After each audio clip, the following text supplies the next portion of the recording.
नितिन की शादी की आज पहली रात है, यानी कि सुहाग रात। लेकिन नितिन अपने दरवाजे पर टहल रहा है। उसे देखकर ऐसे लगता है कि वो काफ़ी बेचैन है। ऐसा महसूस होता है जैसे कि वो इस शादी से खुश नहीं है। उधर उसकी पत्नी शादी के जोड़े में सज धज करके पलंग पर बैठ करके और अपने पति के आने का इंतजार कर रही है। लेकिन समय बीतता जाता है, रात गहरी होती जाती है और घड़ी की टक टक की आवाज़ उस दुल्हन के कानों में घुसती है और उसकी बेचैनी बढ़ाती रहती है। उधर नितिन अभी भी दरवाजे पर टहल रहा है, काफ़ी बेचैनी की हालत में है। कुछ न कुछ तो उसके साथ चल रहा है। थोड़ी देर के बाद उसकी मासी अपने रूम से बाहर निकलती है तो देखती है कि नितिन अभी तक बाहर ही टहल रहा है। वो उससे पूछती है कि नितिन, तुम पागल हो गया? आज तुम्हारी शादी की पहली रात है, आज तुम्हारी सुहाग रात है। तुम्हारी पत्नी तुम्हारे आने का इंतज़ार कर रही है और इतनी रात हो गई, तुम अभी भी बाहर ही घूम रहे हो। तुम्हें अभी तक तो अपनी पत्नी के कमरे में होना चाहिए था। नितिन मासी की तरफ देखता है और उसके शक्ल को देख करके लगता है कि वो काफ़ी किसी दुविधा में है, किसी असमंजस में है। मासी को देख करके थोड़ी देर के लिए वो चुप हो जाता है और वहाँ से उठ करके फिर उस दरवाजे की तरफ चला जाता है जहाँ पर उसकी पत्नी, जिस रूम में उसकी पत्नी उसके आने का इंतज़ार कर रही होती। आखिर क्या था ऐसा मामला, क्या था ऐसा जो कि ये अपने सुहागरात के दिन अपने पत्नी के पास जाना नहीं चाह रहा था? कोई तो बड़ा कारण था जो कि अपने आप को अपने पत्नी से दूर रख रहा था। नमस्कार, आदाब, सत श्री अकाल। मैं सूबेदार सुधीर राय स्वागत करता हूं आप सबका आपके अपने यूट्यूब चैनल क्राइम और साजिश के इस नए एपिसोड में। दोस्तों, कहानी एक पति और पत्नी की है। जैसे जैसे कहानी आगे बढ़ती जाएगी आपको रोमांचित करती जाएगी, कहीं कहीं आपको इतना तकलीफ़ भी देगी कि आप सोचने को मजबूर हो जाएंगे कि क्या हुआ, कैसे ऐसा हो गया। कहानी के अंत में आपके आंखों से बरबस आंसू बहने लग जाएंगे, क्योंकि इसका एंड एक पति और पत्नी के प्रेम को और एक पति और पत्नी के मिलन के साथ ही होता है। तो इस कहानी में बने रहिएगा। अगर आपको कहानी अच्छी लगे तो चैनल को सब्सक्राइब कर लीजिएगा और कमेंट बॉक्स में अपना राय ज़रूर दीजिएगा। दोस्तों, एक 26 साल का नौजवान, हट्ठा कट्ठा, देखने में सुंदर सुशील लड़का जिसका नाम होता है नितिन, और एक मात्र 15 साल की लड़की जिसका नाम होता है सौम्या। इन दोनों की शादी होती है। इनकी शादी से पहले इनका परिवार जो है, नितिन के पिता का उसके बचपन में ही देहांत हो गया होता है। उसकी माँ होती है और उसकी माँ का भी 3-4 साल पहले स्वर्गवास हो जाता है। नितिन अकेला पड़ जाता है। उसको देखने वाला कोई नहीं होता है। उसके जो रिश्तेदार होते हैं वो सब भी इससे दूरी बना लेते हैं, लेकिन उसे संभालने वाला, उसके बारे में सोचने वाला एक ही औरत होती है जो कि उसकी मासी होती है। इसकी मासी दूर की मासी होती है, जो कि इसकी माँ की बचपन की सहेली होती है। दोनों के बीच में बचपन से ही काफ़ी प्यार होता है और ये एक दूसरे को अपनी बहन की तरह से ही मानती थी। नितिन के माँ बाप काफ़ी गरीब थे, लेकिन इनकी मासी जो है एक अमीर परिवार में उसकी शादी हुई थी।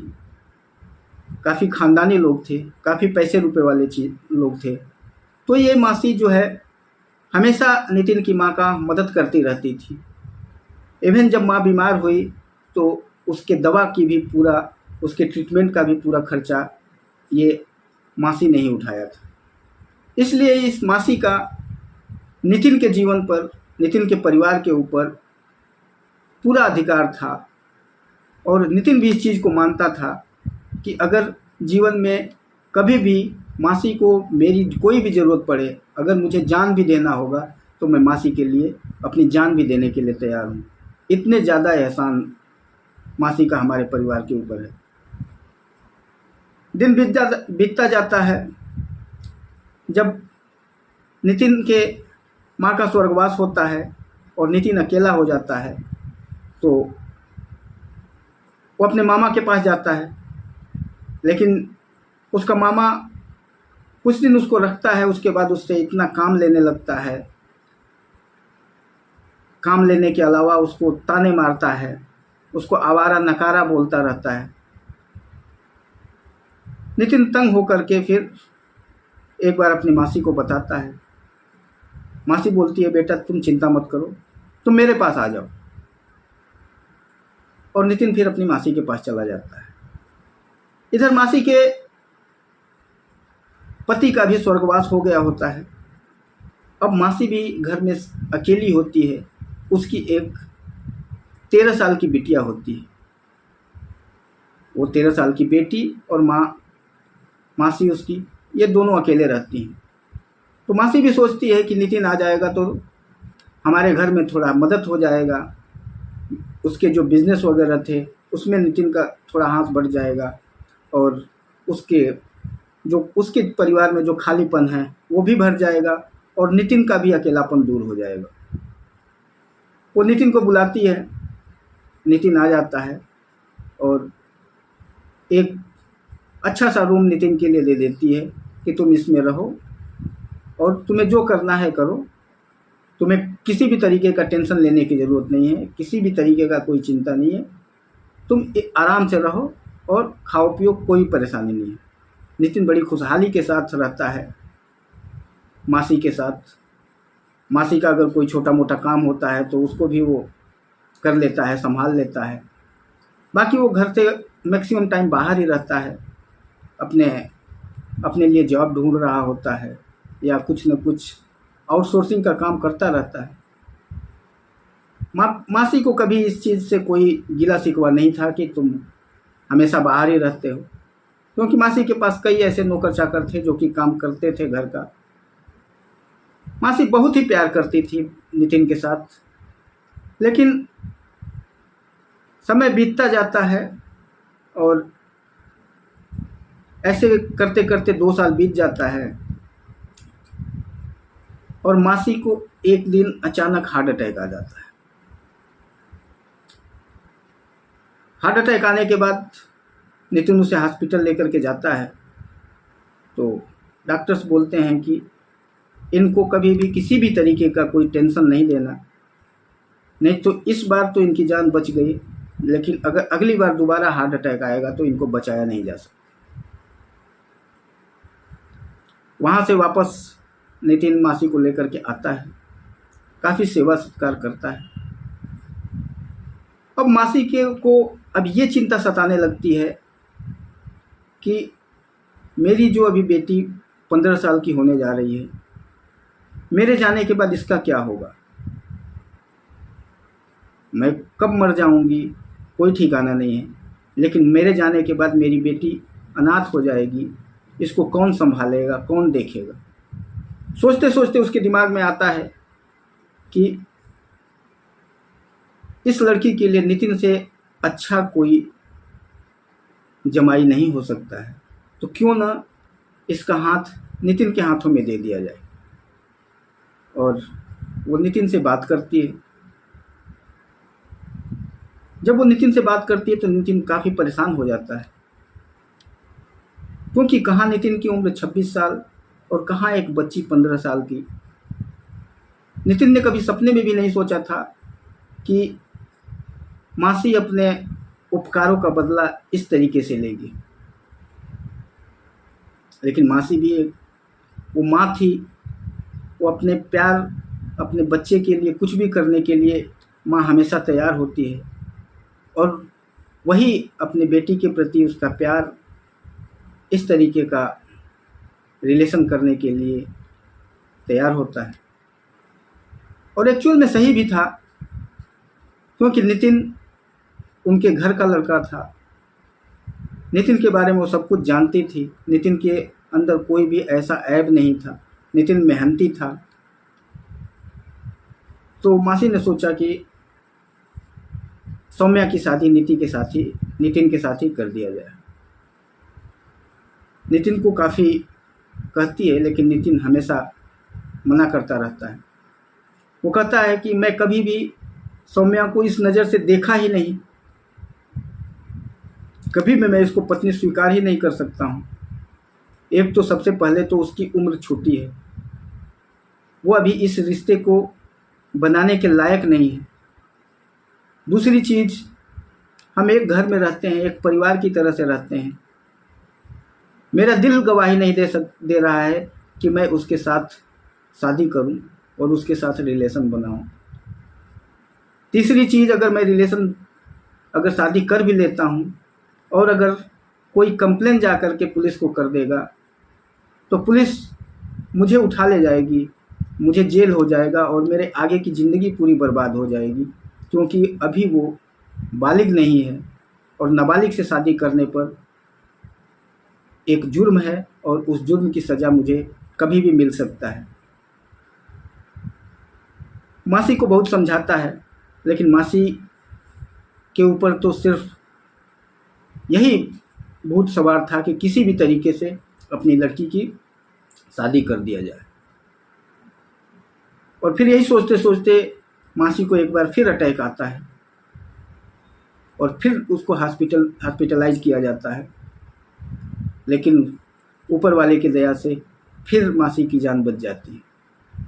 और इस बार डॉक्टर ने क्लियर कट बता दिया था कि अगर मासी को इनके ऊपर अगर इस तरीके का कोई भी टेंशन इन्होंने लिया तो इनकी ज़िंदगी को बचाना मुश्किल ही नहीं, बिल्कुल नामुमकिन।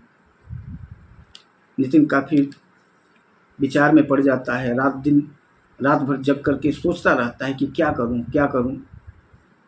और फिर वो मासी के द्वारा किए गए एहसानों के नीचे दब जाता है और शादी करने के लिए तैयार हो जाता है। लेकिन वो अपने मासी के सामने एक बात रखता है कि ठीक है, अगर आप कहती हैं कि शादी कर लो तो मैं शादी कर लूँगा, लेकिन इसको अपने साथ तब रखूँगा जब ये 18 साल की हो जाएगी। 18 साल तक इसके और मेरे बीच में कोई भी संबंध नहीं होगा। मैं शादी कर लेता हूँ, शादी करने के बाद मैं कहीं चला जाता हूँ नौकरी करने के लिए, और मैं 3 साल के बाद आऊँगा। अभी इसकी उम्र 15 साल हो रही है, मैं 3 साल के बाद आऊँगा जब ये 18 साल की हो जाएगी। फिर मैं इसके साथ संबंध कायम करूँगा, आप जैसे बोलेंगी वो सब करूँगा। अगर मुझे ले करके इसको जाना होगा तो मैं अपने साथ ले जाऊँगा, यहाँ रहना होगा तो इसके साथ रहूँगा, आप जो कहेंगी करूँगा, लेकिन अभी 3 साल तक मैं इससे दूर रहूँगा। नितिन का भी कहना काफ़ी सही था।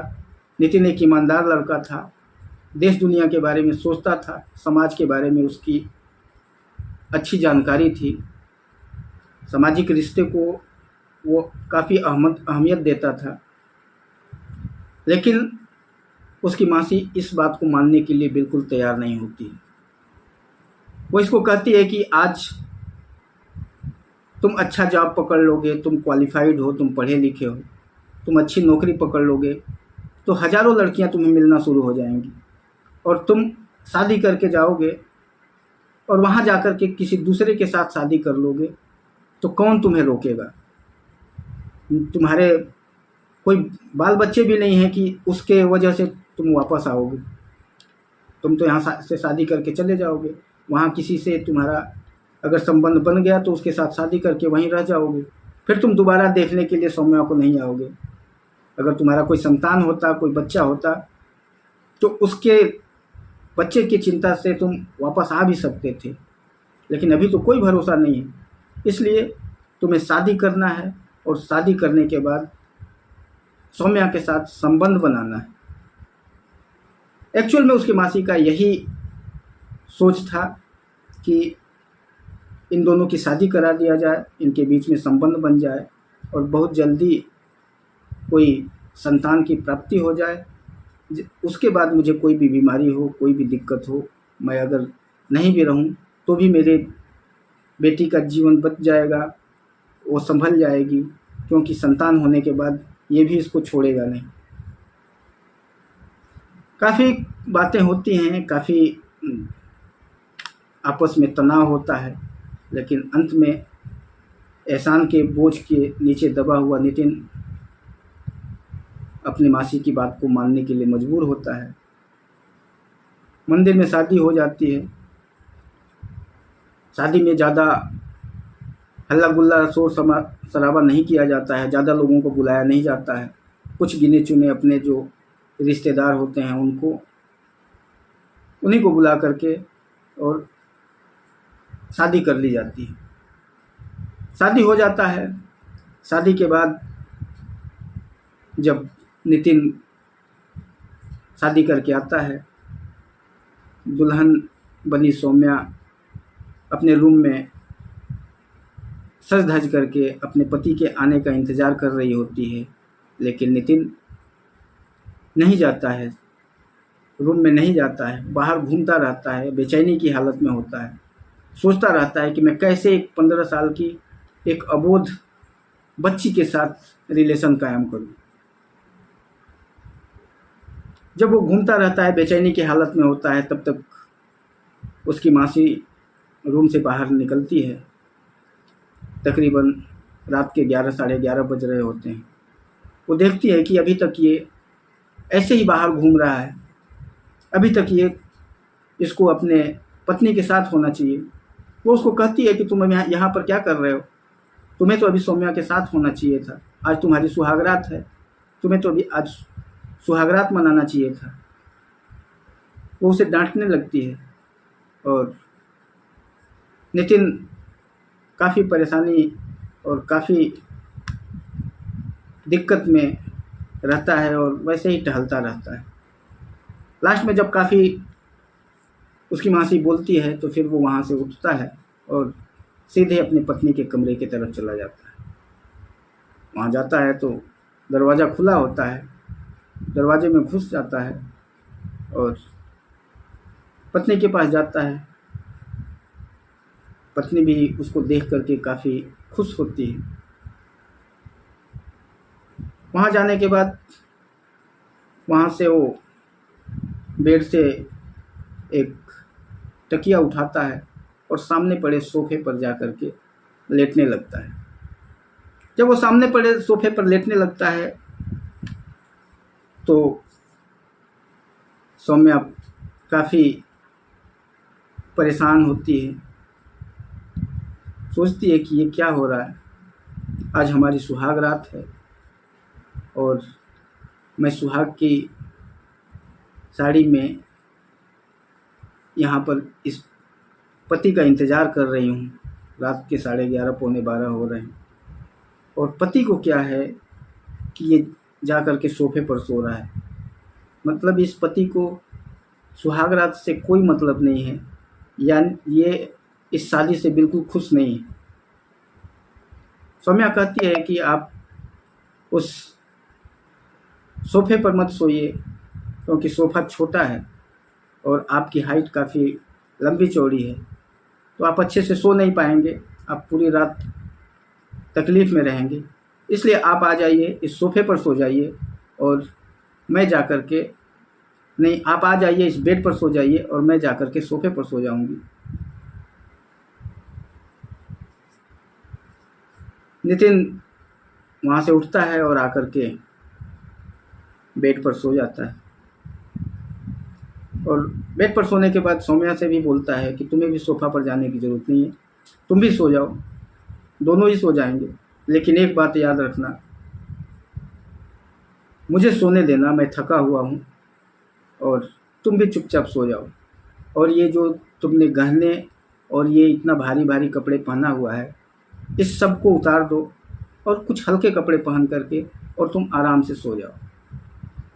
सौम्या जब उसकी ये बातें सुनती है तो काफ़ी अचंभित होती है, काफ़ी अंदर से उसको ठेस लगता है, काफ़ी दुखी जैसा होती है और नितिन की तरफ बार बार देखने लगती है।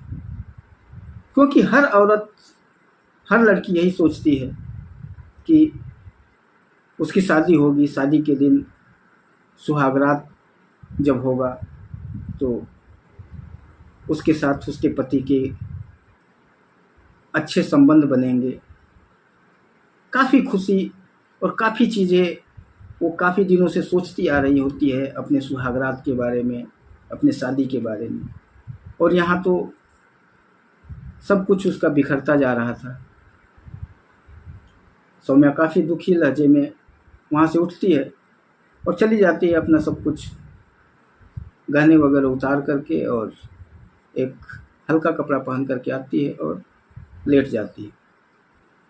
जब वो लेट जाती है तो नितिन महसूस करता है कि बार बार वो उसके शरीर से चिपकने की कोशिश कर रही है और नितिन पीछे हट जा रहा था। एक दो बार तो ऐसा महसूस हुआ नितिन को कि वो उसके साथ इस तरीके से चिपक गई है कि नितिन की सांसें तेज हो जाती थी, क्योंकि नितिन भी जवान था, उसके अंदर भी काफ़ी उमंगें थी। और जब एक पुरुष और स्त्री का जब आलिंगन होता है, जब दोनों का आपस में नज़दीकी बढ़ती है, तो एक अलग तरीके का ही अंदर से इंटरनल उनके शरीर के अंदर कुछ चीज़ें ऐसी होती हैं, वो चीज़ें उसके अंदर होती है। लेकिन वो एक सुलझा हुआ व्यक्ति था, वो यही सोच करके बैठा था कि जब तक मेरी पत्नी 18 की नहीं होगी उससे पहले मैं इसके साथ कोई भी संबंध नहीं कायम करूँगा। ये सोच करके वो अपनी पत्नी से दूर हो जाता है। लेकिन सौम्या आज के ज़माने की लड़की थी, सोशल मीडिया पर उसने सब कुछ देख रखा था। नितिन बेशक उसको सोचता था कि ये 15 साल की है, अभी बच्ची है, छोटी है, लेकिन सौम्या 15 साल के हिसाब से काफ़ी, अपने उम्र के हिसाब से काफ़ी डेवलप हो चुकी थी। उसे हर चीज़ के बारे में पता था कि कैसे क्या होता है, कैसे क्या नहीं होता है, सुहागरात क्या होता है, प्यार मोहब्बत क्या होता है, शारीरिक संबंध कैसे बनते हैं, किस तरीके से बनाना चाहिए, हर चीज़ के बारे में उसको नॉलेज था। लेकिन नितिन ये इतना नहीं सोचता था। वो तो उसके दिमाग में तो सिर्फ यही था कि लड़की अभी 15 साल की है, इसके साथ कोई भी जोर ज़बरदस्ती या कुछ ऐसा काम करने पर अगर इसको कोई तकलीफ़ हो जाएगा, कोई दिक्कत हो जाएगा और ये हॉस्पिटलाइज होगी तो पुलिस केस होगा, और पुलिस केस होगा तो जो हमने ये शादी किया है, ये एक अबोध बालिका से जो शादी किया है हमने, एक जो नाबालिग के साथ शादी किया है, इसके केस में, इसके जुर्म में मुझे जेल भी हो सकता है। इसलिए वो इन रिश्तों से दूरी बना रहा था। एक्चुअल में वो भी, उसका भी दिल करता था, वो भी सौम्या से काफ़ी प्यार करता था, लेकिन सामाजिक चीज़ों को सोच करके वो उसे काफ़ी दूरी बनाता था। सौम्या वहाँ काफ़ी बेचैन होती है, काफ़ी दिक्कत में होती है, फिर सौम्या सो जाती है और नितिन भी सोता है, लेकिन उसको पूरी रात नींद नहीं आती है। वो यही सोचता रहता है कि कैसे आगे का जीवन हमारा कटेगा, कैसे ये 3 साल इस तरीके से हम काट पाएंगे। अगर साथ में अगर हम पत्नी के सोएंगे तो किसी न किसी दिन कुछ न कुछ ऐसा हो ही जाएगा। तो सुबह उठता है, अर्ली मॉर्निंग जल्दी उठता है। सौम्या अभी तक सो रही होती है। वो उठ करके सीधे मासी के पास जाता है और मासी से कहता है कि मुझे एक अलग रूम चाहिए, मैं और सौम्या एक साथ नहीं सो सकते हैं। मासी आग बबूला हो जाती है, और जब आग बबूला होती है तो काफ़ी उल्टी सीधी बातें इसको सुना देती है। वो कहती है कि तुम पहले से ही मेरी बेटी को पसंद नहीं करते हो, और तुम चाहते हो कि मैं इससे दूरी बना लूं और कहीं दूसरी जगह शादी कर लूं, लेकिन मैं इस मनसे में तुम्हें कामयाब नहीं होने दूंगी। तुमने मेरे एहसानों को बिल्कुल ही नहीं सोचा, तुम एहसान फरामोश आदमी हो। काफ़ी बातचीत होता है। उसके बाद जब इतनी सारी बातें होती हैं, लड़ाई झगड़ा बढ़ जाता है। सौम्या भी तब उठ जाती है, बाहर निकल कर के देखती है तो उसकी माँ और नितिन के बीच में काफ़ी बहस होता है। सौम्या अपनी माँ को समझाती है कि माँ जाने दो, इनको जो करना है करने दो, आखिर तो ये मेरे पति ही हैं और मैं तो इनको अपना पति मान चुकी हूँ। इनका जब दिल करेगा, अगर ये हमारे साथ अगर रहना होगा तो रहेंगे, या अगर इनको हमसे प्यार नहीं है, अगर ये हमको छोड़ करके रहना चाहते हैं तो इनको रहने दो। अचानक दूसरे दिन नितिन घर छोड़ करके भाग जाता है, और घर छोड़ करके भागता है तो सीधे अपने दोस्त के पास एक जाता है। ऑलरेडी पहले उसने अपना वीज़ा वगैरह बनवा करके रखा था।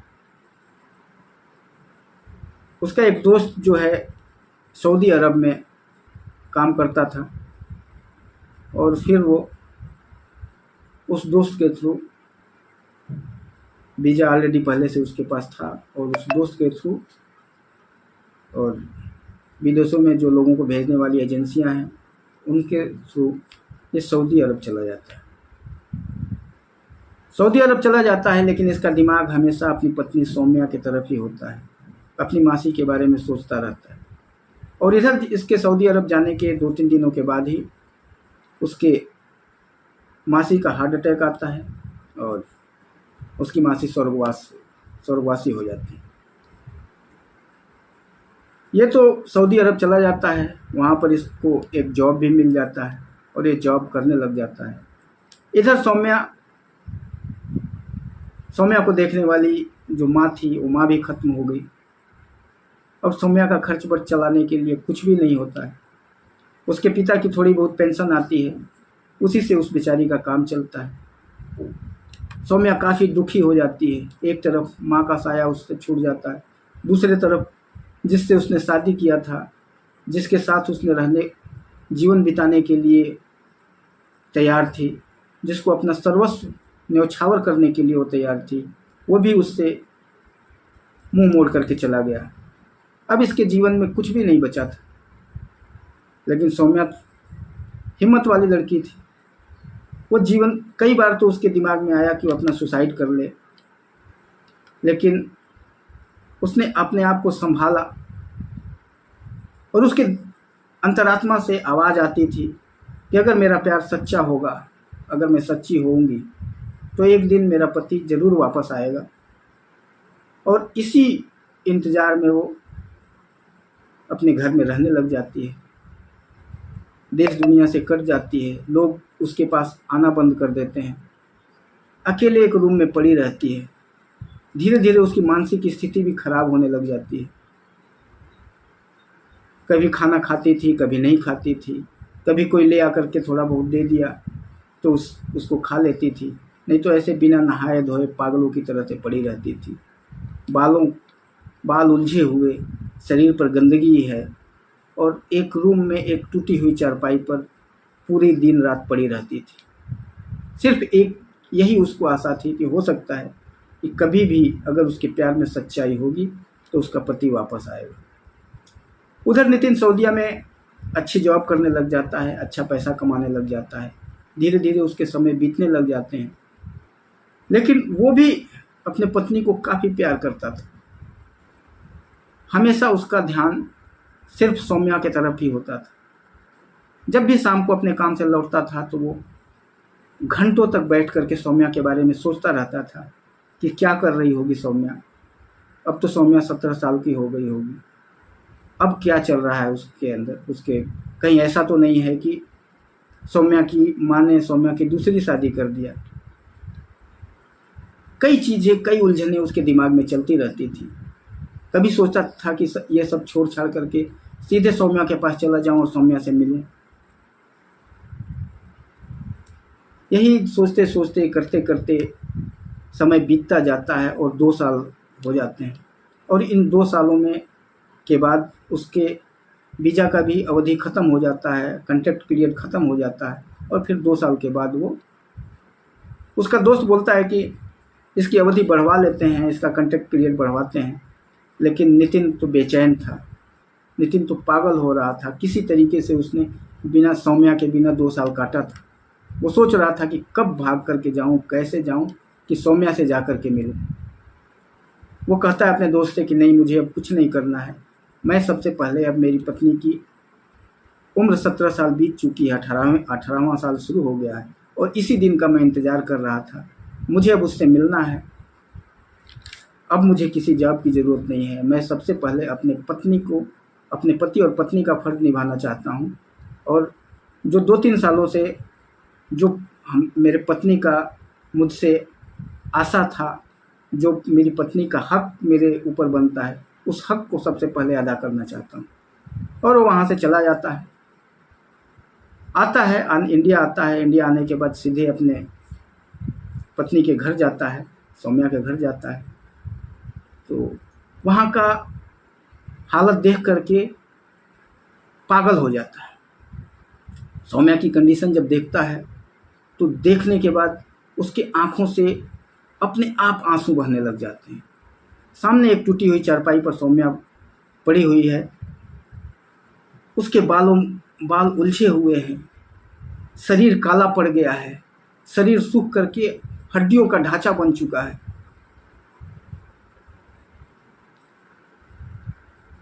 सौम्या आंखें बंद करके लेटी हुई है। उसे देख करके ऐसा लगता है कि ये एक सिर्फ जिंदा लाश है। वो सौम्या जो कभी चहकती थी, कूदती थी, उसके चहकने कूदने से मोहल्ले वाले लोग खुश हो जाते थे। एक सुंदर, सुशील, जिसको देख करके मोहल्ले के लड़के हमेशा उससे बातें करने के लिए ललायित रहते थे। हर आदमी उसे अपना दोस्त बनाना चाहता था, उससे प्यार करना चाहता था, क्योंकि ऐसी थी ही सौम्या। और वो सौम्या आज इस कंडीशन में पड़ी हुई है। उसकी हालत देख करके, उसकी कंडीशन देख करके इतना पागल हो जाता है नितिन। दौड़ करके सौम्या के पास आता है और सौम्या को उसके सिर के ऊपर हाथ रखता है। जैसे ही सिर के ऊपर हाथ रखता है कि तो सौम्या अपनी आंखें खोलती है। और जैसे ही आंखें खोलती है, सौम्या के आंखों से आंसुओं की अविरल धारा बहने लग जाती है। इस तरह सौम्या की आंखों से आंसू बहता है और सौम्या के आंखों की आंसू देख करके नितिन की आंखों से भी आंसुओं की धारा बहने लग जाती है। दोनों काफ़ी देर तक, सबसे पहले तो दोनों एक दूसरे को देख करके रोते हैं। और जब काफ़ी देर हो जाता है रोते रोते, तो सौम्या कहती है कि कहाँ चले गए थे आप? आपने जाने के समय थोड़ा भी नहीं सोचा कि आपके बिना मेरा हालत क्या होगा?